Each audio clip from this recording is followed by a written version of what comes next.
ఎప్పుడైనా దీపం వెలిగిస్తున్నప్పుడు మీ చెయ్యి కాలిందా? ఒకసారి గుర్తు చేసుకోండి ఆ అనుభవాన్ని. ఇప్పుడు కూడా ఆ బాధ మీ మనసులో కెరటంలా కమ్మేస్తుంది.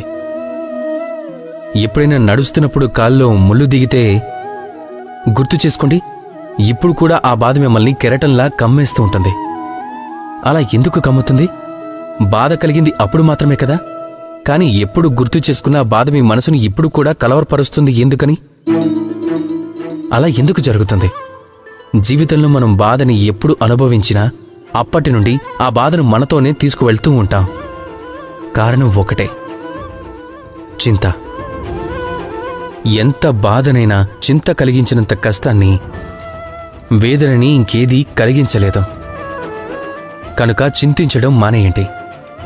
చింతను విడిచిపెట్టేస్తే జీవితాన్ని ప్రశాంతంగా గడపచ్చు. మీరు భూతకాలం, భవిష్యత్తు